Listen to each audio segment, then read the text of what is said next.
আসসালামু আলাইকুম বন্ধুরা। তো আজকে চলে এলাম একটি সম্পূর্ণ নতুন বিষয় নিয়ে। যে বিষয়টি হচ্ছে আজকে বোর্ড চ্যালেঞ্জ নিয়ে বেশ কয়েকটি তোমাদের যে প্রশ্ন রয়েছে, সেই বেশ কয়েকটি প্রশ্নের আমি উত্তর দেওয়ার চেষ্টা করব ইনশাআল্লাহ। তো প্রথমে বলে রাখি ভিডিওটি কিন্তু অবশ্যই শেষ পর্যন্ত দেখবে তোমরা।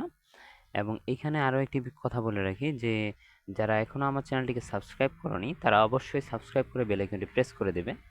যাতে বোর্ড চ্যালেঞ্জ সম্পর্কিত সকল আপডেট তোমার কাছে পৌঁছে যায় এবং পড়ালেখার সকল প্রকার আপডেট এবং চাকরির আপডেট তোমার কাছে পৌঁছে যায়।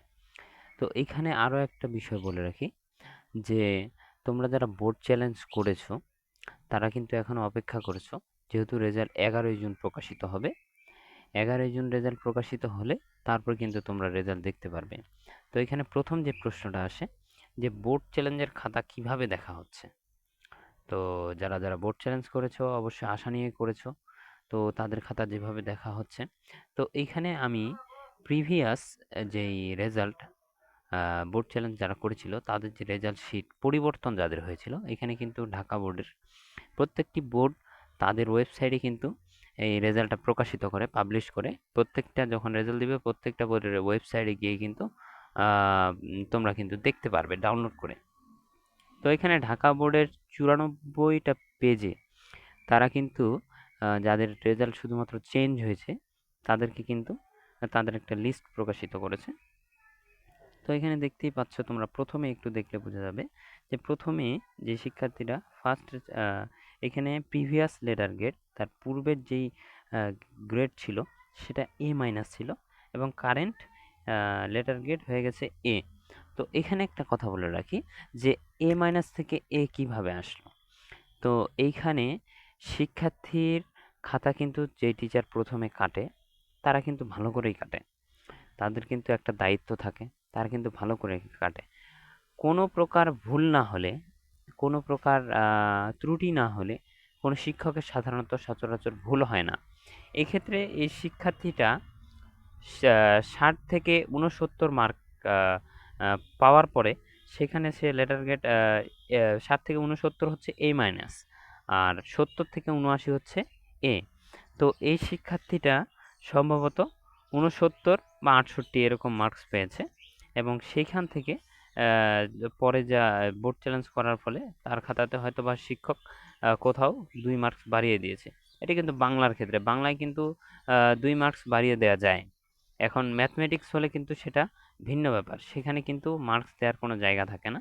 তাই বাংলাতে যারা করেছে তাদের কিন্তু এই লেটার গ্রেডটা পরিবর্তনের একটা সুযোগ থাকে।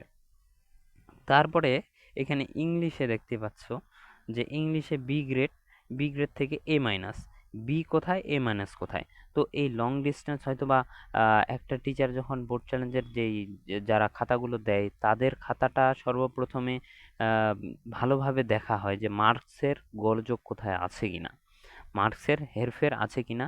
এই জিনিসটা দেখার পরে খাতাটা যদি 1-2 মার্কসের জন্য তার ইমপ্রুভ লেটার গ্রেডটা হয়, তাহলে তারা 1-2 মার্কস সেখানে কোনো জায়গা থেকে বাড়িয়ে দেওয়ার চেষ্টা করে। আর এইখানে বি থেকে এ মাইনাস, এটা কিন্তু বি থেকে এ মাইনাস ওই একই হিসাব।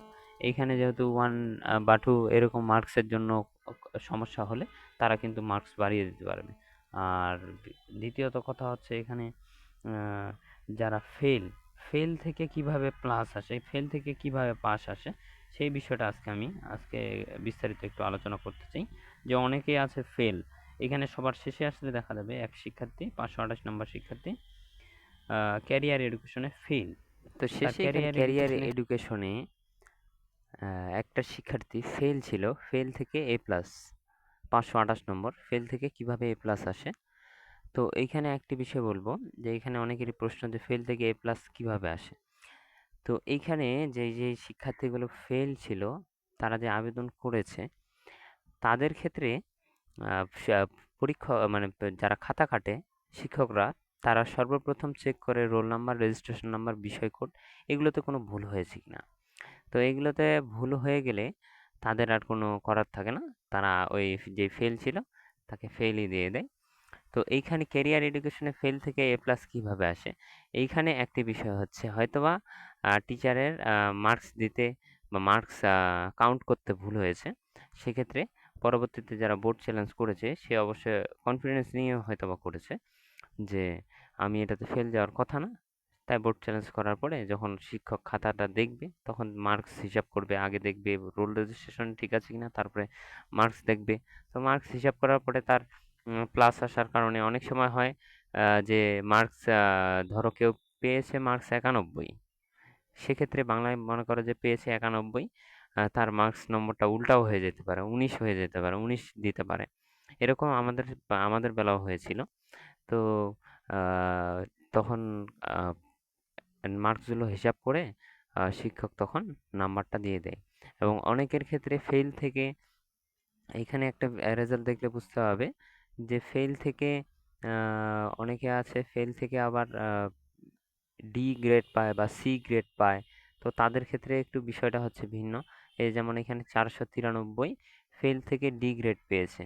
তো ফেল থেকে ডি গ্রেড পাওয়ার পরে ফিনান্সিয়াল ব্যাংকিংয়ে ফেল থেকে ডি গ্রেড পাওয়ার পরেও কিন্তু তার কোনো রেজাল্ট আসেনি।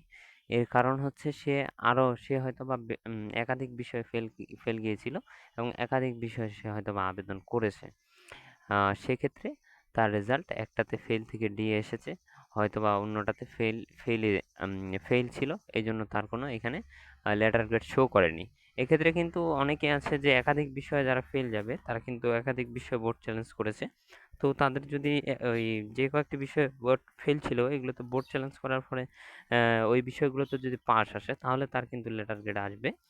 মোট যে জিপিএ আসবে সেটা আসবে, আর না হলে কিন্তু আসবে না। লেটার গ্রেড এখানে কিন্তু যেটা ফেল থেকে পাস হয়েছে, এফ থেকে ডি গ্রেডে এসেছে, সেটা কিন্তু এখানে শো করছে।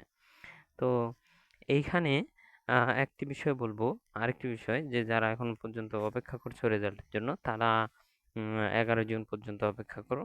রেজাল্ট আসুক, আসার পরেই কিন্তু তোমরা সকলে বুঝতে পারবে। তো আমি প্রথমেই আমার ভিডিওগুলোতে বলেছি যারা বোর্ড চ্যালেঞ্জ করেছো তাদের কিন্তু বেশি এক্সপেকটেশন রাখা উচিত না। হয়তোবা যদি এমন কনফিডেন্স থাকে যে আমি একটা সাবজেক্টে আমার মার্কস আসার কথা 80 to 90, কিন্তু আমার মার্কস দিয়েছে 50 বা 40, এরকম সি বা ডি এসেছে, সেক্ষেত্রে তারা যদি বোর্ড চ্যালেঞ্জ করে তাদের রেজাল্ট চেঞ্জ হওয়ার সম্ভাবনা 100% থাকে। আর অনেকেরই আছে যে 69, 79, 59 এরকম করে পেয়েছে, তাদেরও কিন্তু চেঞ্জ হওয়ার সম্ভাবনা অনেক বেশি থাকে। তো এই ছিল বোর্ড চ্যালেঞ্জ নিয়ে তোমাদের বেশ কিছু প্রশ্নের উত্তর। আশা করি তোমরা উত্তরগুলো পেয়েছো এবং ভিডিওটি শেষ পর্যন্ত দেখার জন্য অসংখ্য ধন্যবাদ। তো সকলেই ভালো থাকবে, সুস্থ থাকবে। আসসালামু আলাইকুম।